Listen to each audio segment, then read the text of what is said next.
그런 건데, 자, 이거를 해체할 수 있는 가장 큰 강력한 요인이 있습니다. 제가 이때까지 투자를 해오면서, 그리고 상담 요거 투자, 그러니까 토탈 케어 이런 것들을 해오면서 깨달은 게 있어요. 그렇게 명의를 안 빌려주신다는 분들이 언제 마음을 확 여는 줄 아세요? 언제? 언제 빌려줄 거야, 언제? 뭐 올라가는 게 눈에 보일 때? 생각 잘 해보세요.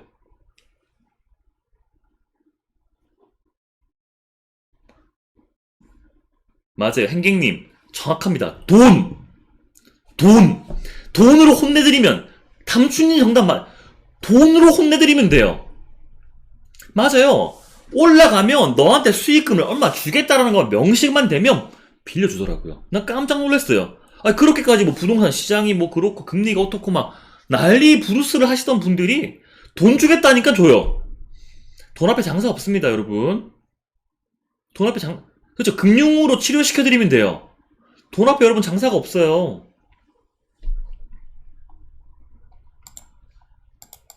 준비한 거 이거 아니에요, 이거, 여러분. 자, 공동투자 약정사라는 개념이 있습니다. 이거 사실 여러분, 이제, 돈은 피보다, 저는 솔직히 얘기해서 돈은 피보다 진하다. 이거 우스갯소리가 아니라 생각해요. 지금 같은 시기에 저는 오히려 지금처럼 내일도 제가 이제 원데이 클래스 하지만 가족 분화 얘기를 좀 할 거예요. 옛날 같지가 않아요, 지금 가족 분위기가. 다들, 어떤 집안이든 간에. 갈수록 개인화가 되고요. 갈수록 가족끼리 잘 이렇게 뭐라고 할까, 같이 이렇게 뭉쳐 다니지 않죠? 음. 정말 말 그대로 돈 때문에 많이 싸우고, 박송 집안 보세요. 이게 뭐예요? 저 옛날에 그 회사 다닐 때 제가 박송 섭외했었거든요?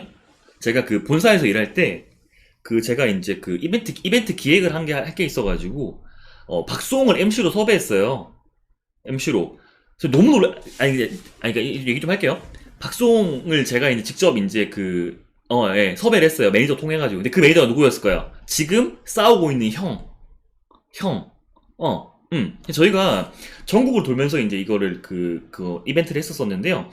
그때마다 이제 저희가 5번 정도는 싹 다 뭐 광주, 부산 뭐 싹 다 있는데 전부 다 박송이역 MC였고, 형이 맨날 운전해서 와요. 저 아직 기억나요. 형이 맨날 박송이랑 같이 오는 거예요, 둘이서. 근데 항상 지방에서 하면 항상 전날에 와요. 박송이 왜 전날에 왔는지 아세요? 전날에 와요. 항상. 왜? 왜 전날에 올까요? 자, 부산에서 했어요. 맞아요. 클럽 가야 돼서. 맞아요. 클럽 가야 돼서 솔직히 얘기해 주더라고요. 전날에 클럽 갔다. 술 냄새가 나는 거예요. 클럽 갔다 왔다고. 물론 뭐 지금은 결혼을 잘 살고 계시지만. 자, 여튼. 근데 제가 박수홍을 보고 놀랬던 게, 일단 키가 너무 크고 잘생겼어요. 진짜 연예인 같더라고요. 너무 잘생기시더라고요. 키도 크시고. 그리고 정말 매너 좋으시고, 젠틀하시고. 근데, 그때 동생도 봤는데, 그 형도 봤는데, 형은, 키가 좀 크지 않고, 이제 작으신데, 모자를 쓰고 계시더 오실 때마다. 근데 두 분이 사이가 나빠 보이지 않았단 말이에요. 어. 근데 매번 같이 오시더라고요. 그래서 박수홍이 이렇게 3시간 동안 MC를 보고 할 때 항상 밖에 복도에 계세요. 근데 지금 여러분이 알고 있는 그 사건이 터졌죠. 음. 진짜 여러분 말 그대로, 근데 박수홍 씨가 몰랐겠죠. 그때는 횡령을 하고 있었다는 거죠. 진짜 말 그대로 여러분, 돈은 피보다 진한 시대가 찾아오고 있습니다. 점점 갈수록 더 심해질 거예요. 그리고 여러분들이 명의에 관련해가지고 빌릴 수 있는 가장 강력한 요인은 정에 매달리고 읍소 아니에요. 물론 부모님한테는 가능하실 수 있겠지만 대부분의 조카 혹은 뭐 이렇게 기타 형제 자매 돈이에요, 돈. 이건 제 경험입니다. 상담을 해보니까. 그래서 공동투자 약정사라는 건 여러분 특별한 특정 양식이 있는 거 아니에요. 이거는 조금만 구글링을 해보시면 다 나옵니다. 근데 여기에 이런 게 들어가면 돼요, 그냥.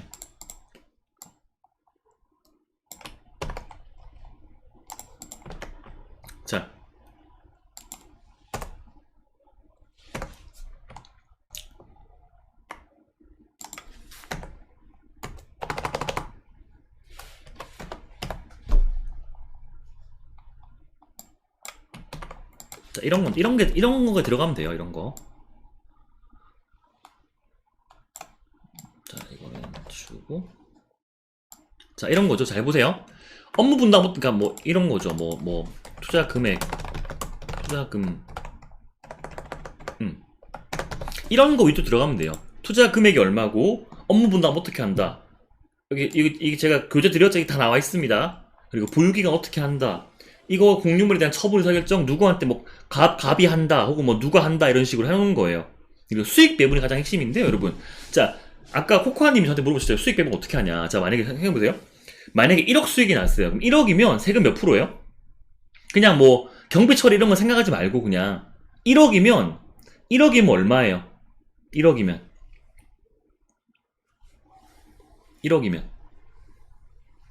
대략적으로 몇 프로예요? 세율 구간이? 세율 구간이 몇 프로입니까?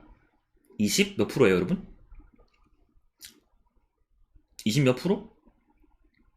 원래 일반 과세라고 한다면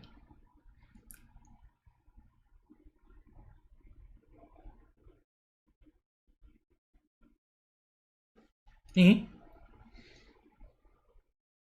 과세 표준이 여러분 1억이면 얼마예요? 몇 프로예요? 채팅 멈춘 거 아니죠?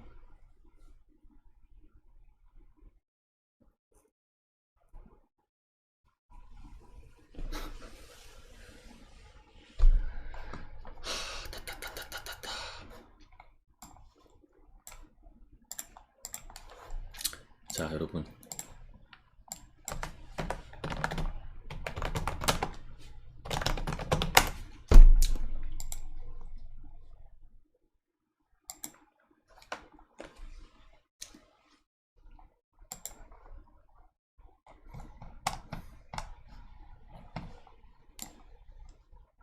자, 얼마예요?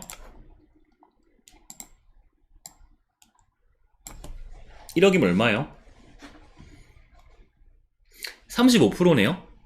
근데 3,500만원 중에서 여기 있는 1,500만원이 누진공제죠. 그러면 이거를 2천만원을, 1,500만원을 빼면 원래 1억이면 세금이 3,500만원인데 누진공제가 1,500 빼고 그러면 2천만원이에요. 2천만원. 그냥 복잡하니까 이렇게 생각하세요. 내가 원래 일반 과세였다면 내야 될 세금을 주시면 돼요. 그분에게. 저희는 보통 이런 식으로 진행을 하거든요. 그래서 내가 어차피 자 보세요. 비과세 풍차가 좋은 이유가 해커님 그럴 거면 차라리 내 명의로 하지. 왜 그러면 내가 내 명의로 편하게 일반 과세 아니죠, 여러분. 생각해보세요. 내 명의라면 일단 아까 제가 얘기했죠. 다주택자의 위험성이 있다 그랬잖아요. 비과세 풍차는 사이클과 규제 이런 거에 다소 꽤 많이 자유롭다 그랬죠. 훨씬 더 유리한 명의인 거예요. 같은 이 A 매물을 매수하더라도 나의 어설픈 다주택자 명의로 하느냐, 나의 무주택자 다른 분 명의로 하느냐, 아예 결과물이 달라지는 거예요. 매도도 훨씬 수월하고요. 이해했죠? 그리고 내가 또 내 명의로 했으면 양도 중과가 될 수도 있고요. 여러 가지 리스크가 큽니다. 하지만 이거는 비과세가 확정이잖아요. 그러니까 그분에게 그냥 실제로 일반 과세 낼 금액만 주면 되는 거예요, 그냥. 이 부분을 여기에 적어 놓는 거죠. 그리고 이분 입장에서는 이거예요. 손해가 나면 어떡하지? 이게 이거잖아요. 그러면 손해에 대한 부분도 내가 100% 책임진다. 어차피 내 투자금이었잖아요. 이분은 그러니까 여러분 생각해보세요. 이분은 투자금을 댄 게 아니에요. 나한테 그냥 명예만 빌려준 거죠, 그쵸?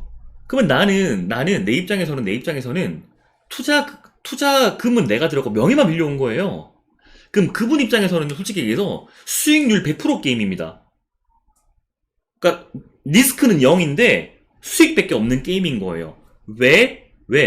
자, 보세요. 만약에 명의로 했는데 손해가 날 수 있잖아요. 역전세가 나거나 그러면 내 명의 빌려간 얘가 책임지겠대. 맞잖아요. 근데 수익이 올라가면 배분해주겠다네? 그러니까 이게 여러분 처음 만난 사람한테 이렇게 하면 안 되고 당연히 어느 정도 신뢰가 쌓여있고 가족간이라든지 혹은 뭐 가까운 지인이라든지 그러면 사실 가능할 거라고 생각을 해요. 충분히 신뢰관계가 있으니까요. 근데 이분 입장에서는 사실 가만 그렇게 보면 손해볼 게 없어요. 어차피 나 이거 내 명의 쓸 것도 아니고 청약도 어차피 안 되고 내가 가진 돈도 없고 맞지? 원금이 안 들어가잖아요. 수익률 무한대요. 리스크도 없고. 왜? 리스크는 얘가 책임지겠다니까, 내가. 그래서 여러분들이 제가 굳이 이거를 말씀드리는 건요, 명의를 빌리실 때 가장 핵심은 돈입니다. 돈. 다른 거 아니에요. 돈이에요, 돈. 뭐 정에 읍소하고 지금 시장이 어떻고 다 필요 없어요. 돈 된다고 빌려줍니다. 자, 차용증 궁금하신 분들이 있을 거예요. 자, 그러면 해커님, 가족 간에 만약에 내가 명의를 빌려왔어. 그러면 어차피 내 명의로 그러니까 그분 명의로 투자하잖아요. 돈은 내 거고. 그러면 차용증을 쓰면 되거든요. 차용증. 요거에 대한 거 제가 명확히 말씀드릴게요. 요거는 좀 여러분들이 좀 사진을 찍으시든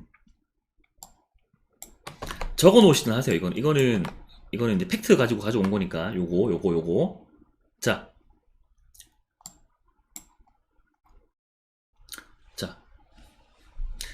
차용증 양식 없습니다. 정해진 법정 양식 없어요. 그냥 아까 얘기했던 것처럼 서로 상호 간에 그냥 뭐 상한 기간, 상한 방법, 뭐 이자 납입 어떻게 한다 이런 거만 하고 그냥 양쪽에 사인만 들어가면 됩니다. 공증 같은 건 전혀 필요 없고요. 법정 이자가 4.6%예요. 가족 간이라도. 여러분 이거 농담 아니고요. 많은 분들이 가족 간 돈거래하는 거 엄청 까다로워 하시잖아요. 저도 가족이랑 차용증 쓰거든요. 동생이랑. 왜 쓸까요? 자, 많은 분들이 증여추징에 대해서 겁이 많으세요. 이 증여추징 들어가는 거 아니야? 대한민국에서 가족 간에 차용증을 쓰고 합법적으로 돈을 빌려줬는데 이거를 잡아가는 사람은 세무조사 나온 사람 아무도 없어요. 룰을 어겼기 때문에 당하는 거거든요. 차용증은 여러분, 그리고 하나 더, 내가 만약에 투과 지역에서 뭘 분양 같은 거 사면 그런 거 쓰잖아요. 뭐 자금 출처 계획, 뭐 자금 조달 계획 쓰잖아요. 부모님한테 차용증 써서 빌리겠다고 하면 돼요. 아무도 안 잡아냅니다. 문제될 게 전혀, 이거 합법적인 거니까. 법정 이자는 금액 4.6%. 자, 과거에는 4.6%가 비싸 보였는데요. 지금도 4.6% 싸 보여야, 어떻게 보여? 이게 지금 현재 올해 법정 이자예요. 4.6%. 비싸 보입니까? 어떻게 보이세요? 이거? 어때요, 요즘은? 땡큐지. 지금 금리 6%, 7% 하는데, 주담대. 신용대출 막 7%, 8%씩 하는데. 4.6%면 되게 싸죠, 지금, 완전. 그러니까 가족 간에 차용증 쓰는 게 굉장히 유리합니다. 지금 같은 시기는. 근데, 자, 증여추징이 언제 당하냐, 이거예요. 차용증이란 걸 그냥 프린트한 게 뽑아가지고 사인만 하면 끝이었는데, 사인도 안 하고, 그냥 대충 돈만 빌려주고, 이거예요. 개인 간 무상으로 대출 받잖아요. 그러면, 대출 금액 플러스, 원래 내가 만약에 엄마한테 만약에 엄마한테 돈을 차용해 와야 돼. 차용을 해왔는데, 차용증을 안 썼어. 그러면, 그 차용했던 기간 동안 내 엄마한테 지불했어야 하는 이자가 있죠. 이자. 그거 다 포함해가지고, 이게 전체 증여추징이 됩니다. 그리고 차용증은 안 썼는데, 이자는 낸 케이스 있죠. 그러면 내가 냈던 이자는 제외하고 나머지 부분을 싹 다 증여추징을 합니다. 근데 여러분 잘 들으세요. 해커님, 나 4.6% 싫어요. 자, 이게 있습니다. 무상으로 대출할 수 있는 금액이 있어요. 차용증을 썼을 때. 뭐냐면 이자가 연이자 1천만 원 이내거든요. 그럼 역산해 보면 내가 2.17억까지는 가족이든 누구든 내가 차용증을 쓰고 대출을 내가 해주든 내가 빌려오든 해봤을 때 1년에 1천만 원이 안 됩니다. 그러면 2.17억까지는 무이자로 차용증만 써서 내가 빌려주던지, 그분 명의를 빌려오면 내가 내 돈 들어갈 거니까, 아니면 내 명의로 투자할 거면 부모님한테 차용증 쓰고 2.17억 땡겨오면 돼요. 이자 안 내고 여러분 얼마나 좋아요. 이거 모르셨잖아요. 이해됐죠? 그럼 하나만 기억하세요. 그냥 차용증만 쓰세요. 그냥 서류만 쓰는 거예요. 그냥. 그러면 끝입니다. 아시겠죠? 그리고 하나 더. 해커님, 저는 더 많은 돈이 필요한데요? 그럼 어떻게 하면 돼요? 차용증 쓰고 자동이체 걸어놓으시면 돼요. 이자. 내가 빌려준 거라면 그분 통장에서 나한테 자동이체 걸어놓으시면 되고요. 내가 만약에 빌린 거라면 내가 걸어놓으면 돼요. 근데 여러분 딱 하나, 세무조사 나왔을 때 회피할 수 있는 방법, 차용증 썼고 이자만 냈으면 끝이에요. 이게 있으면 절대로 못 잡아가요. 합법인데 왜? 내가 빌렸잖아. 법정 이자로 4.6%로. 개인과 개인에서 했을 때 법정 이자는 고정입니다. 4.6%. 그래서 이 방식을 쓰게 되면 굉장히 아름답다. 자, 지금 같은 시기 다시 요약하겠습니다. 지금 같은 시기, 아니, 지금 같은 시기가 아니고 투자의 원래 본질은 포트폴리오예요. 아무리 잘 생각해도 저는 미친 듯이 사모으는 타입이 아니에요, 저는 그럴 수 없어요. 그러고 싶지 않아요. 저는 스트레스 받는 거 굉장히 싫어하거든요,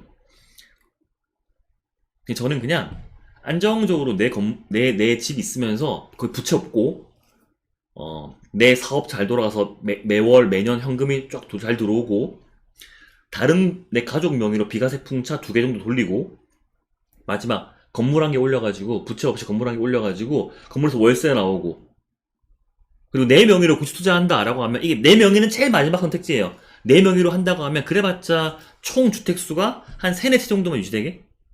마지막으로 법인. 뭐 이 정도지 사실.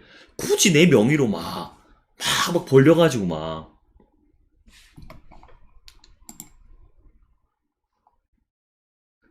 부모님이 이자 소득세?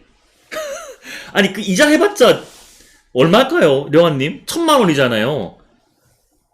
그 1,000만 원에 이자 소득세가 뭐 과연 얼마나 될까요? 몇십만 원? 네, 뭐 10만 원도 안 되지 않을까요? 그 내가 내드리면 되죠. 네. 자, 그래서 지금 같은 시기는 그래서 아까 얘기했던 것처럼 비과세 풍차 명의가 굉장히 중요한 시대고, 지금같이 다중 멀티 매체 시대에서는 조금만 가격이 반등이 있으면 여기저기 떠들어다니기 때문에 OTP가 몰린다, 유동성이. 그래서 나는 조금 더 그 전에 들어가야 되는데, 비과세 풍차라는 거는 정말 이 모든 걸 해체할 수 있는 정말 안정적인 방식이다. 그래서 그러려면 명의가 필요한데, 명의를 받기 위해서는 아까 얘기했던 무주택자 또는 1주택자, 내가 법인으로 가져올 수 있는, 혹은 내가 법인으로 가져오지 않더라도 그분이 일시적 1가구 주택으로 팔아버릴 수 있는 매물이 있잖아요. 그런 분들 명의를 세대분리 시켜서 가져오자. 돈 준다고 하면 된다. 채용증 써서 빌려주면 된다. 자, 요거 이제 마지막으로 하고 끝낼 겁니다. 자, 지금까지 이해되시나요, 여러분? 이해되세요? 자, 마지막 수업 파트 마지막 한 개 남았습니다. 마지막 장표예요. 지금까지 했던 내용 다 이해되시나요?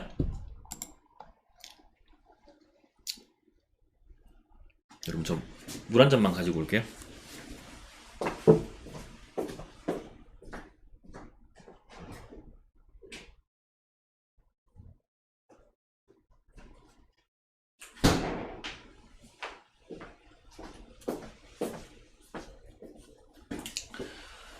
여러분, 제가 당이 떨어져가지고 식혜를 좀 먹겠습니다.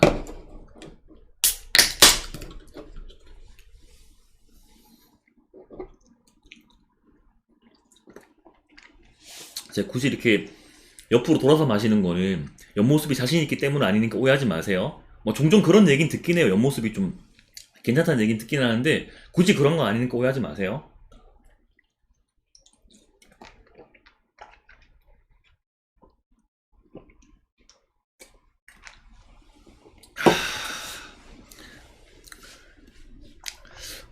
오해하실까봐 미리 말씀드렸습니다. 자, 그러면 이제 마지막 파트예요. 이제 우리 수업의 대장정을 마무리하는 마지막 파트인데요. 자, 포트폴리오 리모델링 사례를 좀 말씀드리겠습니다.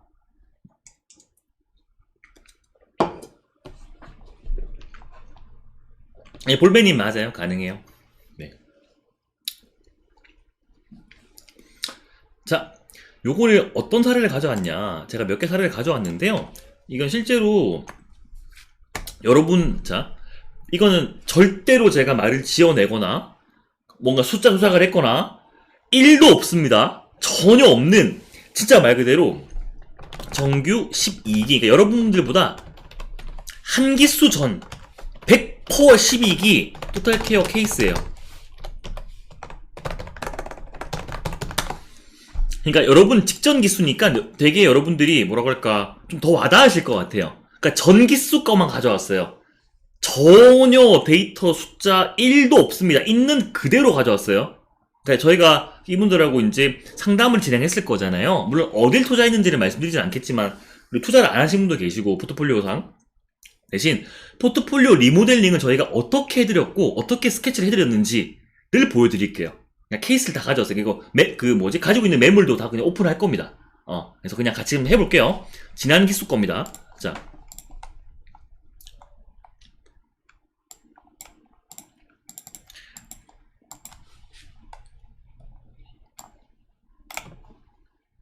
오늘 수업의 가장 하이라이트가 꼭 여러분 수업 이거 들으셔야 돼요. 오늘 수업 이거 들으려고 좀 오신 거예요. 자, 현재 이런 상황이 있었어요. 당시에 A님이신데요. 그러니까 무주택자시고요.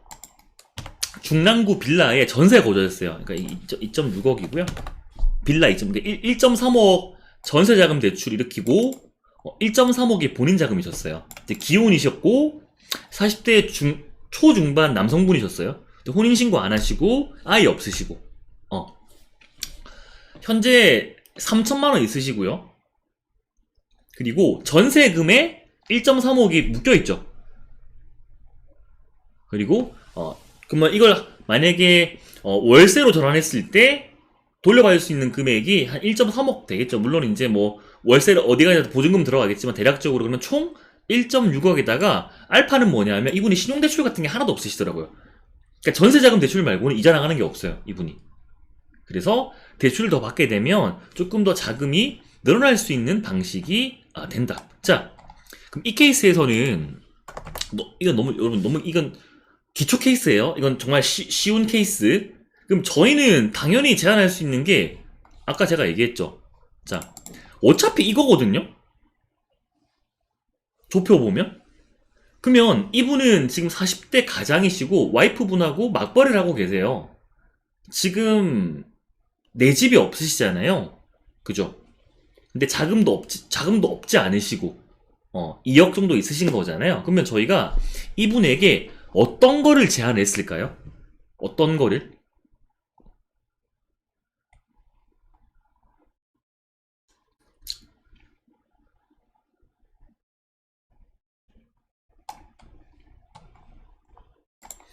어떤 플랜을 제시했을까요?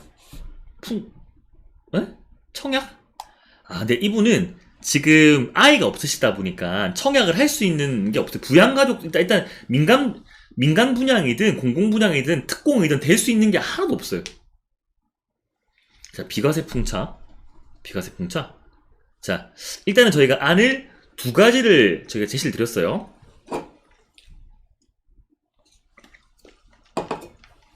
그러니까 두 가지가 아니고, 그러니까 두 가지 복합 케이스를 저희가 말씀드렸어요. 담춘님이 정답을 말씀해 주셨는데요. 자, 이거요. 저희가 요렇게 좀 제안 드렸습니다.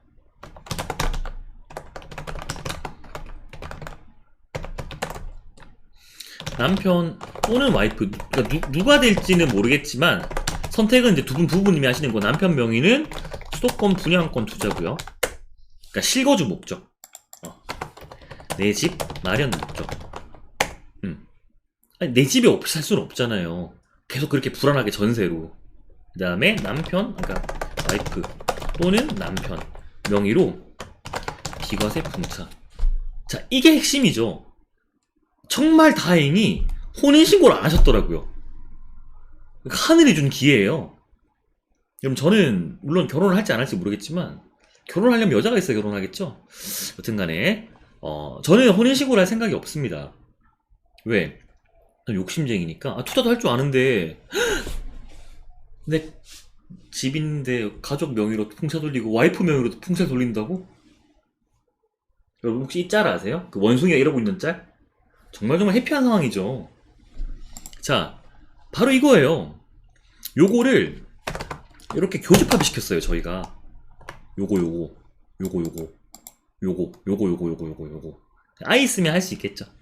네, 여튼 이거는 이제 개인적인 거니까. 자, 이 케이스에서는 자, 남편분 명의로 수도권 분양권 투자를 실거주 목적으로 진행을 하고요.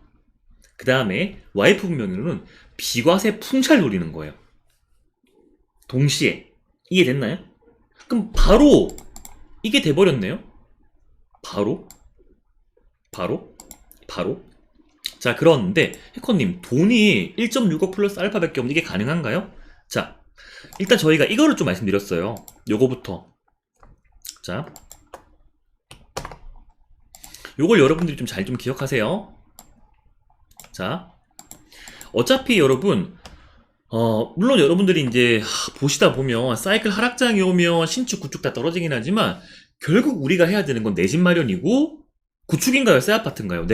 우리가 추구해야 될 실거주 집은 구축이에요? 아니면 입지가 좋은 신축 존잘로예요? 우리가 추구해야 될 내 집 마련은 뭐예요?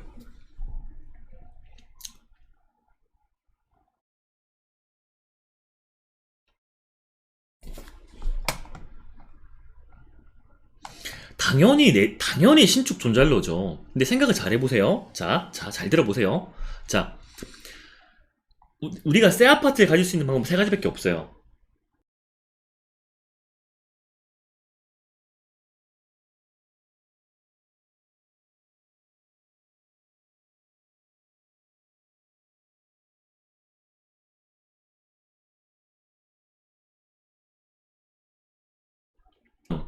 오, 절대 이사 못 가요. 신축 맛을 보면.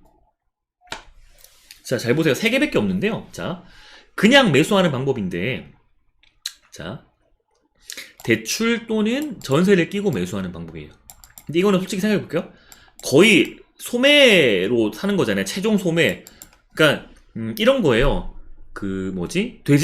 삼겹살을 살 것 같으면 저기 경매로 도축장에 가서 할 수 있는 방법도 있을 거고, 아니면 내가 직접 소를 그러니까 내가 돼지를 키우는 방법도 있겠죠. 뭐 그러니까 앞 단계잖아요. 세일즈의 앞 단계. 도매죠, 도매.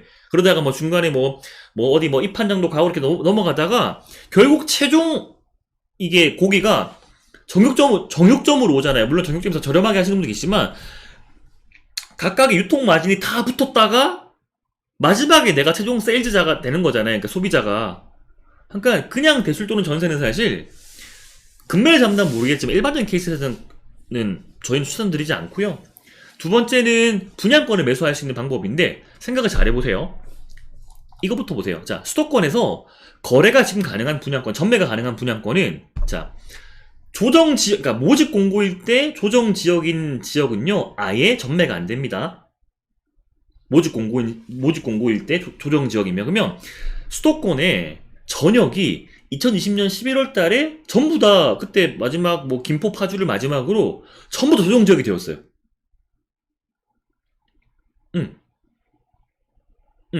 그래서 지금 거래가 가능한 분양권은 언제 사라지냐?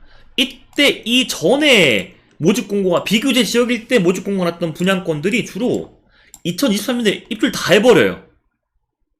이해됐나요? 그러면 23년이 지나면 수도권에 거래 가능한 분양권이 아예 사라지게 됩니다. 여러분, 이게 여러분들이 지금은 특히 신도시 같은 경우에 여러분들이 매물 많잖아요. 그 방심하고 계실 것 같은데 생각 잘 하세요. 매물이 많이, 분양권 매물 혹은 이렇게, 뭐라고 할까, 신축 매물이 많이 나올 수 있지만, 자, 결국 그 분양권도 장이 지나면 매물 소화가 되고요. 사라집니다, 매물이. 사라져요. 그럼 생각을 잘 해보세요. 사라집니다.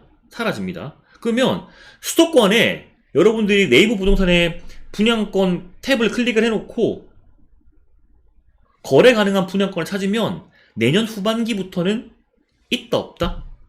수도권에 거래 가능한 분양권이 있다 없다? 있어요 없어요?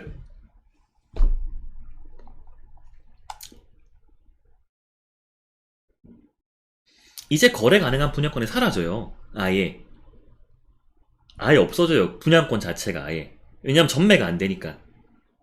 왜냐하면 청약하고 난 이후에는 청약 당첨자 말고는 그 새 아파트 갈 수 있는 방법이 없는 거예요. 근데 분양권 상태 같은 경우에는 분양권은 아무래도 이제 매물이 많다 보니까 대체재가 많은 거다 보니까 프리미엄의 등락이 사실 있단 말이에요. 그래서 아무래도 저평가된 분양권을 매수하는 게 좀 어떻게 보면 유리하죠. 신축을 그 최종 가격으로 매수하는 것보다는.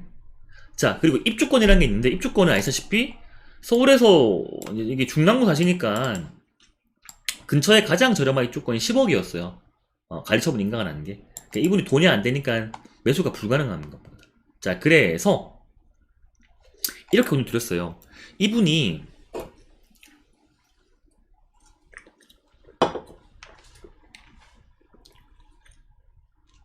본인이 전세 만기가 내년 초예요. 내년 초. 그래가지고 저희가 제안 드린 게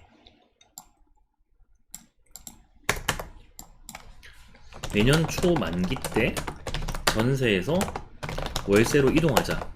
그 다음에 1.3억 회수하고 현재 가진 돈 3천 플러스 이제 알파, 이거는 이제 신용대출을 말씀드린 거예요. 이분이 근데 다행인 게 와이프분도 본인도 두 분 다 직장인이세요. 그러니까 사업자가 아니세요. 프리랜서가 아니시고, 와이프분은 교사시고요. 교사셨고, 이제, 그래서 공무원, 이제, 그, 뭐죠? 저기, 갑자기, 공무원 공제에서 이제 대출이 가능하신 분이었고, 남편분 같은 경우에도 이제 일반 직장인을 다니고 계시다 보니까, 신용대출이 충분히 가능한 상태였습니다. 그러면, 저희가 추론을 해보니까, 보수적으로, 진짜 말 그대로 두 분 다 만약에 대출이 가능한 전제 아래, 최소한 이 알파가 1억은 가능하시겠더라고요.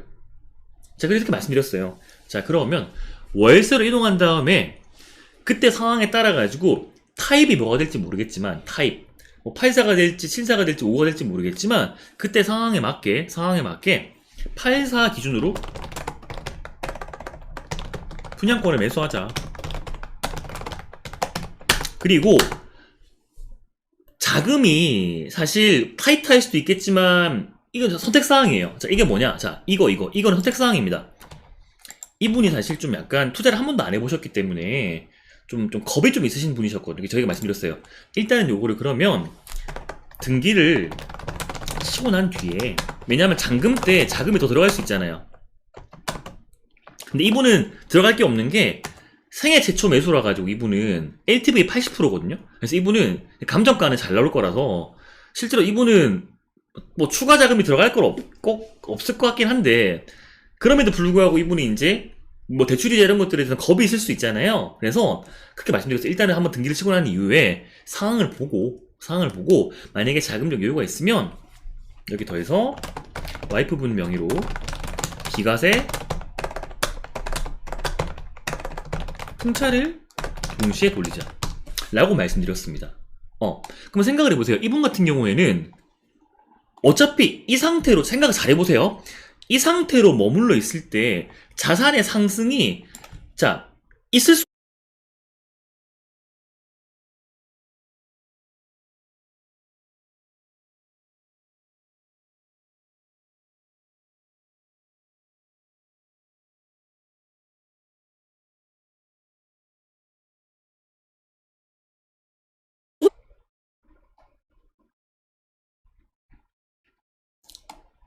절대 불가능합니다. 절대 불가능해요. 이분은 절대 불가능하죠. 아마 저희가 얘기 안 했으면 계속 그냥 여기 빌라에 전세로 계속 거주했을 사람이에요. 근데 뭐라든 간에 사실 무언가 인생의 트리거 포인트는 필요하거든요. 그리고 조금 지금의 힘든 시간만 지나가면 분명히 가지고 있는 자산에서 상승폭이 분명히 벌어질 거다 보니까 나중에 내가 이거를 장기 보유하지 않더라도 사실 자, 이거 여러분 잘 보세요.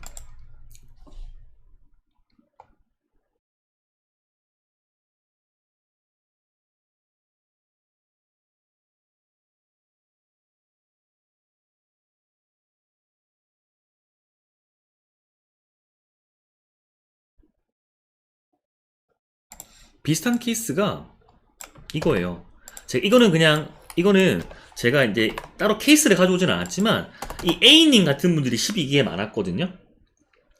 A님 같은 케이스가 12기에 많았어요. 근데 보면 거의 다 뭐 이런 케이스 저희가 솔루션 드린 게 본인 실거주부터 해결을 하고, 그럼 실거주는 등기치게 될 분양권이냐? 자, 코코골님 그런 건데 비과세 풍차 스타트할 집은 나중에 뭐 광주를 산다거나 내가 만약에 보세요.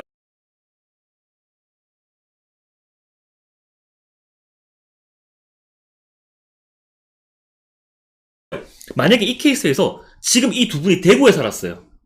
그러면 저희 이렇게 포트폴리오 안 짜드려요. 거기에 대구에 분양권을 지금 왜 삽니까? 만약에 이 케이스였으면, 자 보세요. 방금 똑같은 케이스에서 두 분이 집이 없는데 대구 모 지역에 전세를 거주하고 있었는데 돈이 1.6억 있어. 그럼 저희 어떻게 했을까요? 남편이랑 와이프랑 동시에 비과세 풍차 바로 돌렸을 거예요. 그러니까 지역에 따라 다릅니다. 그리고 만약에 뭐 부산에 있거나 뭐 광주에 있거나 뭐 집이 뭐 강원도가 다 다를 수 있잖아요. 그럼 거기에 맞게끔 솔루션을 드려야 될 거 아니에요. 사이클을 보고. 그래서 코코걸리 맞습니다. 자, 그래서 여기 보시면 이거예요. 자, 기본적으로 지난 기수 케이스 이런 케이스가 많았어요. 본인 실거주를 해결하면서 아직 결혼 안 했으니까 제가 얘기했어요. 절대로 당분간 결혼은 물론 개인적인 선택의 문제지만 자산 상승만 놓고 보면 사실 안 하는 게 맞다. 당분간은 그렇게 해서 예비 남편 또는 와이프 명의로 비과세 풍차가 최고다. 그리고 이분은 부산에 계신 분이셨거든요. 이 님은 부산에 계신 분이셨는데 이분 같은 경우 저희 가점 계산 해보니까 청약 가능성이 있으시더라고요. 그래서 저희가 어디 단지에 청약 넣으라고 리스트를 정리해드렸어요. 여기 넣으십시오. 부산에 앞으로 이제 얼마 전에 또 양정 1구역 또 분양했죠. 포함해가지고 어디가 유망하니까 보니까 민간 분양에서는 그러니까 민간 분양에서는 보니까 그 생초가 유리하고 이분은 공공 분양에서는 신특이 유리하시더라고요. 하고 여러 가지 케이스가 있었어요. 그래서 저희가 넣을 수 있는 방법을 말씀드렸었고 그 다음에 본인 가족 명의는 건드리면 안 되니까 처제 명의로 근데 처제 명의를 가져오셨더라고요. 구해오셨더라고요. 그래서 바로 처제 명의로 비과세 풍차가 이제 진행이 되었죠. 뭐 이런 케이스가 많습니다. 그래서 본인 포트폴리오가 확정적으로 이제 되어 있는 분이라고 한다면 저희는 굳이 어거지로 가주택을 만들거나 그러지는 않아요. 제일 좋은 거는 다른 명의를 일단 최소한 빨리 구해보는 거. 근데 그게 안 됐을 때 이제 이런 거죠. 그게 안 됐을 때 불가피하게 이런 분들이 있어요. 이미 너무 많이 이제 아파트 뭐 물건들을 사놓으신 분들이 있어요. 또 이런 케이스가 있었는데 이분 같은 경우에는 본인 다주택이 너무 많다 보니까 저희가 이제 매도 플랜을 짜드렸죠. 세금 계산 다 해보고 이거부터 먼저 팔고 이건 몇 년도에 팔고 이건 몇 년도에 팔고 이런 식으로 다 해드리고 이제 이분이 딸이 계셨는데 20대 세대 분리 할 수 있는 딸이 계셨어요. 그래서 이분 딸 명의로 투자를 하는 걸로 가이드를 잡았고 대신 그건 있습니다. 해커님 내가 지금 다주택자인데 이거 지금 매물이 많은데 언제 어떻게 정리될지가 모르는데 내가 투자해도 괜찮나요? 라고 생각할 수 있어요. 맞아요. 만약에 자금이 짜치거나 무언가 위험성이 있는 상태라면 굳이 할 필요는 없다고 생각해요. 근데 그런 건 있겠죠. 계산해보니까 특정 시기에 매도해야 될 게 다 몰려있다 칠게요. 그러면 우리가 1년에 한두 채씩 매도하라 그랬잖아요.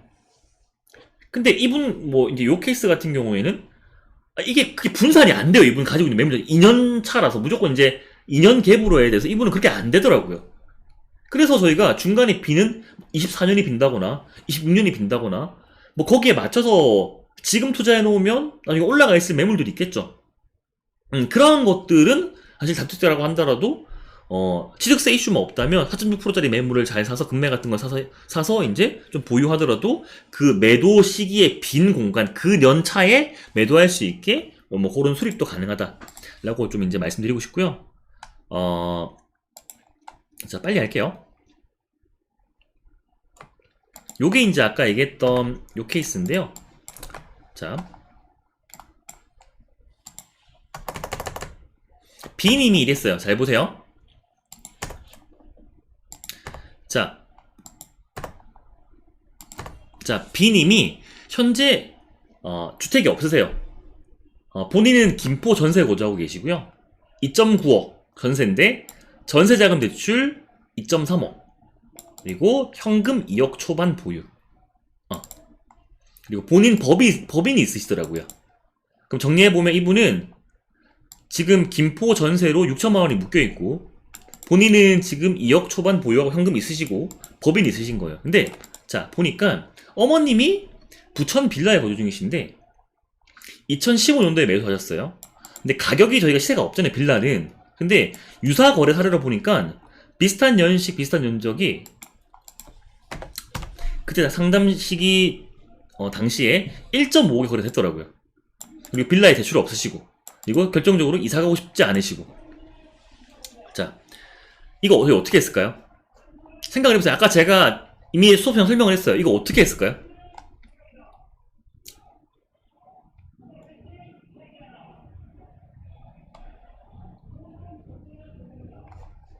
이거 어떻게 했을까요? 여러분? 그렇죠.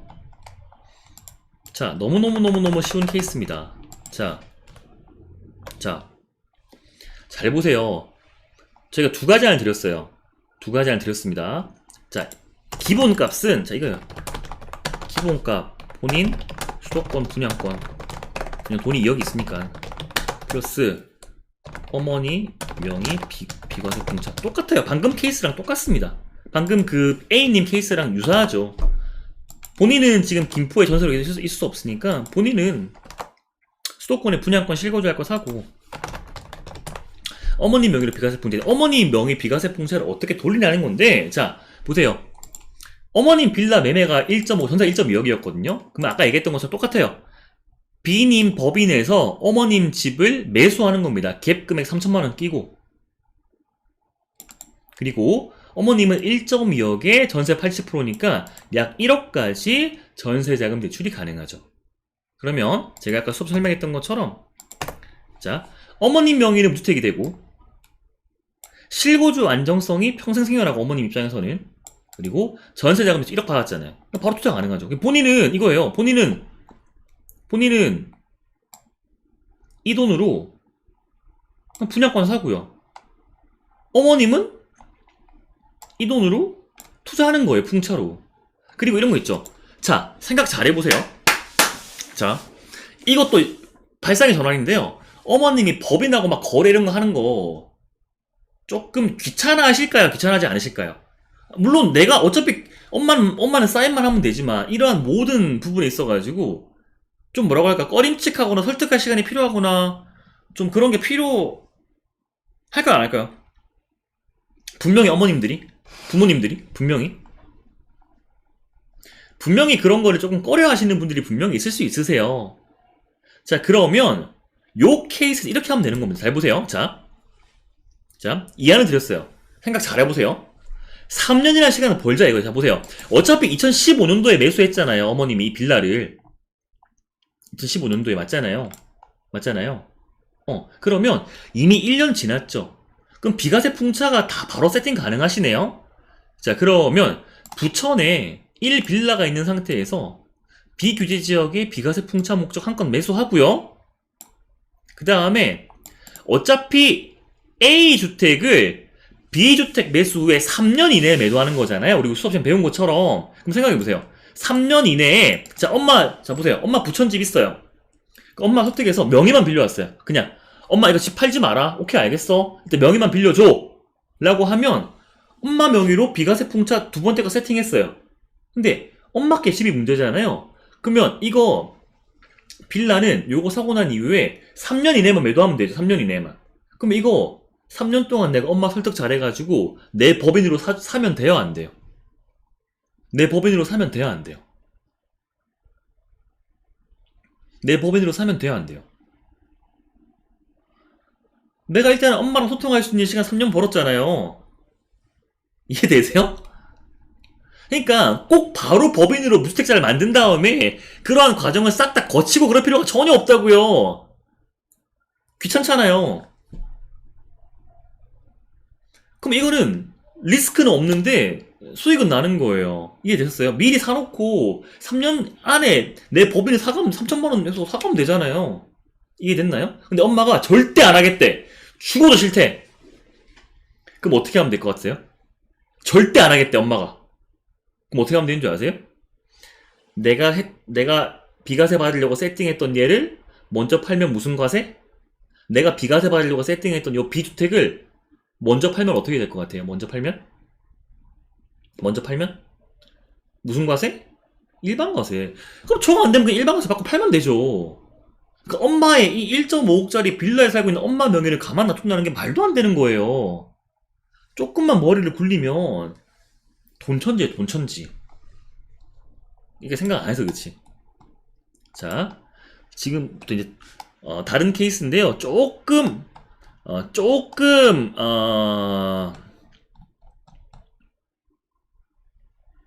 아닙니다. 이거부터 먼저 할게요. 이거는 좀 지금 살짝 난이도가 살짝 올라간 케이스. 자,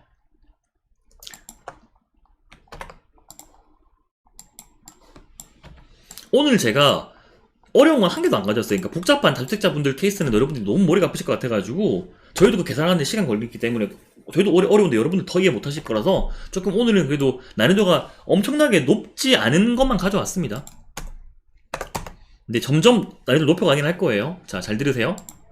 어이구 씨. 답을 다 적어놔. 자, 이분이 주택수가 한 채인 30대 후반 여성분이셨어요. 그 결혼 안 하셨고 1주택이시고 결혼 안 하신 분이시고요. 자, 그러니까 17년 6월, 그러니까 한 5, 6년 차 된 광교 레이크포레 아시죠? 레이크포레 상현역 근처에 있는 거예요. 광교 레이크포레를 이게 연식이고요. 자, 2020년 11월 달에 6.55개 매수했어요. 전세 5억에. 그러니까 1.5억 갭을 끼고 사신 거예요. 1.5 여성분이신데 1.5 갭을 끼고 사놓으신 거죠.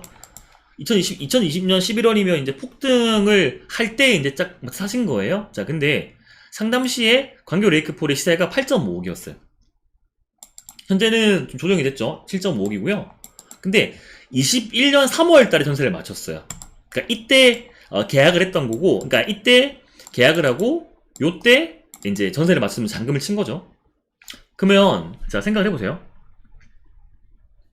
이분은 최소한, 자, 이분은 그리고 여기에 실거주할 목적이 전혀 그 직장하고 너무 멀어가지고 절대 실거주하고 싶지 않으시대요. 왜냐면 상담하다 보면 그분의 개인적인 것도 저희가 들어야 될 거 아니에요. 무조건 돈만 강조할 수는 없잖아요. 근데 이분은 도저히 실거주할 마음이 없으시다고 합니다. 그러면 저희가 어떠한 제도를 좀 제안 드렸냐?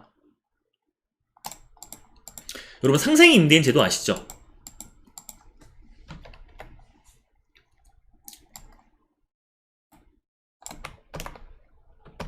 자, 상생임대인 제도. 자, 이거예요. 상생임대인 제도가 24년 12월까지 연장됐거든요. 그게 뭐냐면 1주택자인 사람이 세를 줬어요. 세를. 전세를 줬는데 내가 그 5% 이내로 인상을 했어요. 한 번. 언제까지? 24년 12월까지. 24년 12월까지 그 갱신, 그 한 번 5% 인상 혹은 뭐 그냥 동일 금액으로 가든 한 번, 한 기간에 한 번만 있으면 돼요. 그 사이에. 24년 12월 전에만.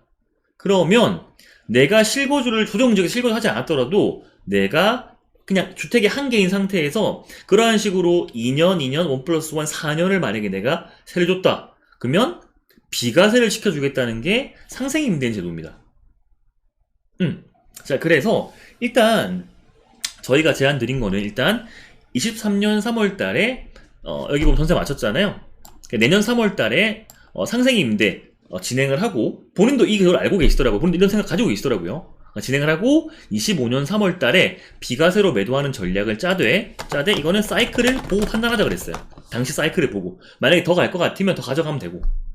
이해했죠? 어떤 간에 일단 기본적으로 무조건 상생임대는 한번 하자는 거였어요. 왜? 그래야 비과세를 받을 거 아니에요. 근데 자, 사실 이 D님의 그리고 결혼 계획도 없으시고, 이분은 결혼 계획도 없으시고, 그래서 본인 실거주 집에 대한 게 송파에 지금 이제 오피스텔에 혼자 살고 계시는데 바로 회사 근처고 자기는 거기 벗어나고 싶지 않대요. 실거주 집 필요 없대요. 다주택자 안 되죠. 1주택자밖에 안 됩니다. 근데 다주택자라 하더라도 다 팔고 남아있는 주택이 한 개가 상생임대가 되면 오케이. 예. 근데 다주택자인 상태에서 상생임대를 하면 안 돼요. 다 팔고 한 개 남은 상태에서는 오케이. 자, D님 오케이. 근데 어머님, 언니가 이거였어요. 자,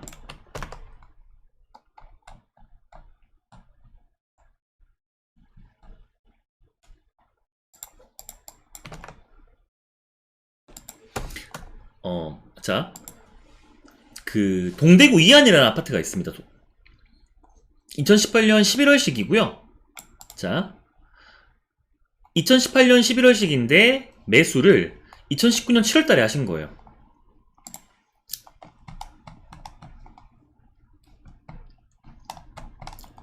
자, 2019년 7월달에 둘 다 매수하셨고요. 엄마랑 언니랑 둘 다. 그러니까 3.7억에 매수하셨는데 상담 시에 시세가 5.2억이었어요. 그래서 그래봤자 지금으로부터 4개월 전이거든요. 근데 지금 4.2억이 되었어요. 그리고 어머님은 여기 이안 동대구에 거주 중이시고요. 주담대 1억에, 언니는 전세 3.7억에 주고 전세 만기가 23년 11월. 자, 요 케이스에서 잘 들어보세요. 지금 떨어지는 칼날인 대구 지역에 사랑하는 내 가족인 언니랑 엄마가 집을 둘 다 가지고 있잖아요. 얼마나 마음이 아프게 저랬어요. 디님, 지금 시세가 5.2억이지만요, 앞으로 더 내려갈 거예요 라고 하니까, 정말요? 안 믿으시더라고요. 근데 몇 개월 사이에 1억이 빠졌네요. 그러면 지금 4.2억인데 더 빠질까요? 더 빠지지 않을까요?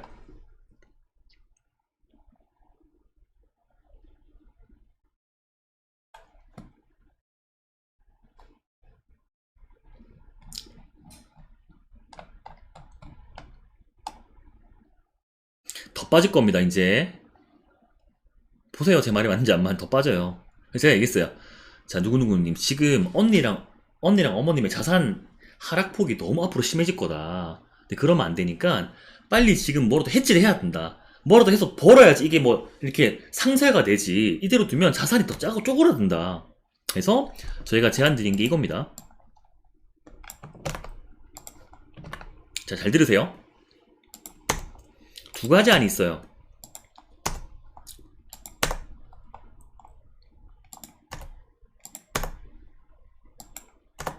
자, 잘 들으세요. 자, 언니 명의로 어차피 본인 명의로 투자 안 되죠. 왜냐면 레이크포레를 이분은 비과세를 받아야 되는 사람이라 실거주할 목적도 없고 비과세를 받아야 되는 사람이라서 무조건 상생 임대 말고는 답이 없기 때문에 본인 명의로 주택수를 못 늘려요. 그럼 잘 보세요. 이거예요. 자, 언니 명의로 투자를 진행하는 건데, 자, 언니 이한 동대구 간 상황에서, 자, 보세요. 전세 만기가 23년 11월이에요. 그럼 어차피 그때까지 못 팔아요. 그러면 지금 당장 비과세풍 창건 하는 거예요. 이해됐죠? 왜냐면 1년 턴 벌어졌으니까. 왜냐면 2019년 7월달에 매수했으니까. 그래서 지금 비과세풍 창건 세팅해놓고 23년 11월달에 전세 만기 때 동대구 매도 시도하는 거예요. 이해됐나요?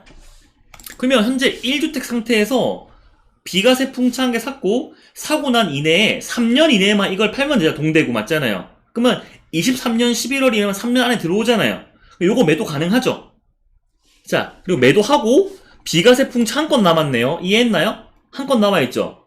그러면 그 상태에서 어떻게 하면 된다? 상황을 보고 대구 장을 보고 분명히 그때 내년 11월이면 진짜 미분양이 더 터져가지고 수성구 쪽에 S급 분양권들이 치고 나올 거란, 그러니까 막 널리고 있을 거란 말이에요. 그럼 생각을 해봐요. 분양권을 매수하고 난 이후에 몇 년 있다가 입주해요?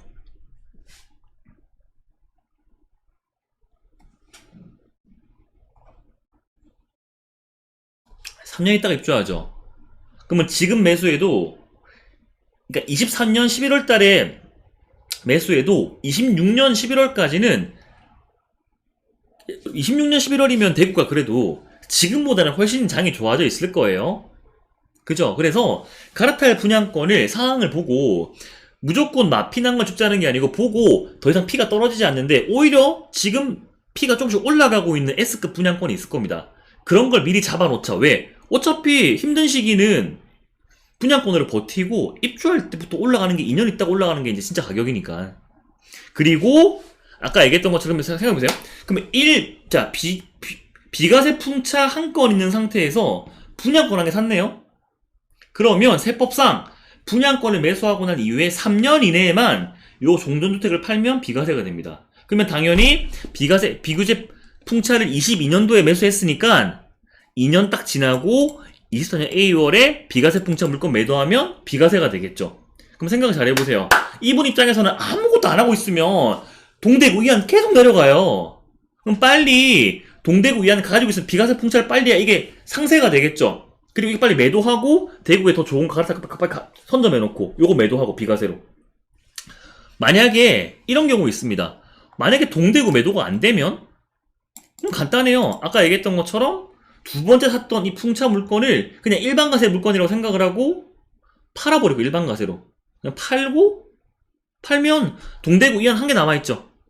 그러면 매도가 안 되니까 그 상태에서 또 갈아탈 분양권을 줍줍 파는 거예요.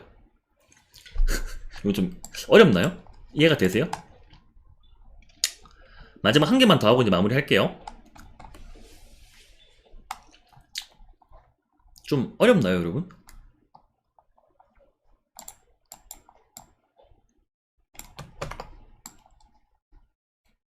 그래요?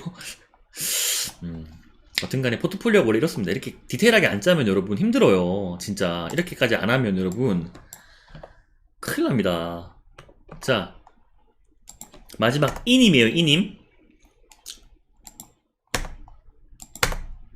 여러분 진짜 어려운 케이스는 하나도 안 가져왔어요. 자, 마지막 이님이에요. 이님. 마지막 겁니다. 조금 생각 잘해보세요. 오늘 수업 마지막 케이스예요. 자, 기온이시고요. 그 강동구 둔촌동에 신성미소지움이라고 1998년식 아파트가 있어요. 요거를 2019년 12월 달에 7.8억에 매수하셨어요. 잘 샀죠. 한참 분위기 안 좋을 때 잘 사신 거예요. 주담대가 1.9억. 그래서 약 한 6억이란 자금 가지고 요거를 매수하신 겁니다. 그 다음에 현재 거주 중이시고요. 상담할 때, 그러니까 올해 중순이었죠? 가격이 13.5억이 실거래가 찍히고 있더라고요. 지금은 좀 매물가가 내려와서 지금은 이제 12.5억입니다. 그리고 이게 포인트예요. 이분은요, 자녀 교육 때문에 무조건 분당 가고 싶어 하세요. 무조건 분당 가셔야겠대요. 투자금 6천. 아시겠죠? 요 상태입니다. 자, 그리고 어머님 명의로, 이거는 이미 이분이 어머님 명의를 이미 쓰고 계시더라고요. 어머님 명의. 고양시 일산서구 탄현동 철산아파트 15평을 초기 정비사업 재건축 이슈 있다고 그냥 매수하신 거예요. 엄마 명의로. 언제? 아짜. 매수는 올해 3월 달에 했는데요. 그러니까 계약을, 잔금이 아직 안 됐어요. 잔금 다음 달에. 그러니까 다음 달 잔금 예정이고, 매수가가 2.2억이에요. 전세가 1.1억이고요. 그러니까 한마디로 뭐냐? 한마디로 투자금 1.1억으로 탄현동에 재건축 아무런 조합 설립도 안 되고 아무런 그냥 89년식이란 이유로 어디 분명히 이게 89년식 아파트거든요. 그냥 소문만 듣고 그냥 사버리신 거예요. 근데 문제가 뭐냐? 뒤에 설명드릴게요. 여튼간에 이런 케이스였어요. 자, 그럼 이거 어떻게 할 거냐? 잘 들어보세요. 자, 저희가 일단 이분은 지금 보세요. 본인은 지금 현금은 6천밖에 없어요. 근데 요거 지금 이제 현재 당시 13.5억 나오고 있는 주담대 2억 가지고 있는 요 둔촌 신성 미소지움 가지고 있는 분이었어요. 근데 분당 가고 싶어하고. 자, 제가 세 가지 케이스를 보여드렸거든요. 비추 케이스부터. 비추 케이스가 본인이 하고 싶었던 케이스예요. 비추 케이스. 자, 둔촌 신성 미소지움, 여러분들이 이분 입장이라고 빙의해보고 들어보세요. 이거 매도한 금액으로 분당 매매하는 거. 그리고 분당 매수하고 난 이후에 1주택 기반으로 아까 얘기했던 합리적 다주택 되는 거. 매년 한 채씩 일반 가설을 매도할 수 있는 거 세팅하는 거. 자, 근데 이게 장단점이 있어요. 이게 왜 대체 비추 케이스냐? 생각 잘 해보세요. 자, 장점. 그렇게 살고 싶어 하던 분당에서, 불안정성 없이 거주 가능한데, 단점. 자, 보세요. 여러분, 둔촌이, 자, 여러분. 자, 생각 잘 해보세요. 분당이 당연히 좋은 동네죠. 근데, 급지로 따지면 강동구가 위에요? 그러니까 둔촌동이 위에요? 분당이 위에요? 물론 천당위에 분당이라고 하지만 생각 잘하세요. 강동구 둔촌동이 위에요? 아니면 분당이 위에요? 아니 당연히 강동구가 위죠. 게다가 둔촌주공 만약에 입주하게 되면 여러분 더 높아집니다. 가치가. 그럼 생각을 여러분 잘 해보세요. 더 낮은 가치 동네로 갈아타기를 하는 거예요. 그러면 말이 안 되는 거예요. 더 낮은 가치로 가는 거죠.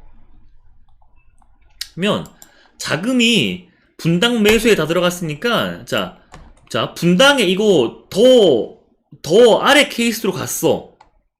근데 만약에 사이클 하락이 오면 분당 가격 바로 내려가고요. 물론 뭐 둔촌도 당연히 내려가죠. 생각 잘 해보세요. 굳이 갈아타고 싶었으면 상승장 초중반에 썼어야죠. 근데 이것도 비추인 게 생각 잘 해보세요. 급지 레벨이 내려가는데 왜 갈아타는 게 비추냐? 왜냐? 자, 신성 미소지움이 이번 상승장에서 올라간 금액이 분당에 올라간 금액보다 더 큰 거예요. 이분이 저희한테 그 상담 시트 보내면서 여기 있는 정자 임의 야탑에 있는 그 보고 있는 매물 리스트를 보내주더라고요. 근데 전부 다 미소지움보다 급이 낮아요.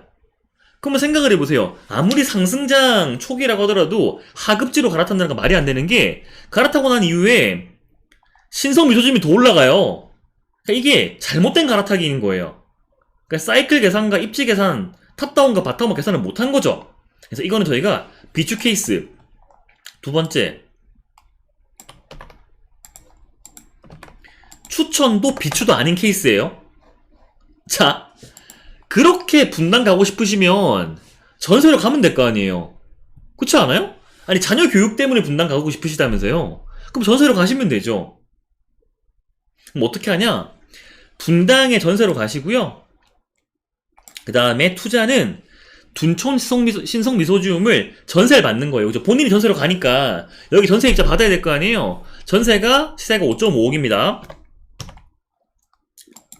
그 다음에 이거죠. 그냥 둔촌 신성미소지움을 기반으로 합리적인 다주택자가 되는 거예요. 왜? 전세금 5.5억이 들어왔으니까. 그리고 본인은 전세자금 대출로 80% 이렇게 갈 거니까 돈이 남겠죠, 많이.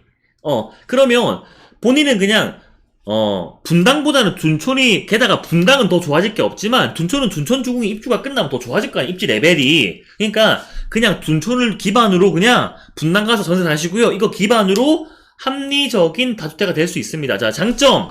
실거주 만족도가 높은 분당에서 가능하죠. 그리고 분당 매수하는 것보다 입지가 더 좋아질 가능성은 도대체 높다. 전세를 받기 때문에 목돈이 들어와서 다주택자로서 투자처를 선택하는 게 더 용이하다. 자, 단점. 전세로 살기 때문에 거주 불안정성이 있겠죠. 그리고 사이클 하락에 당장 오면 둔촌 내려가고요. 이해됐나요? 그럼 저희가 스부아 추천 케이스.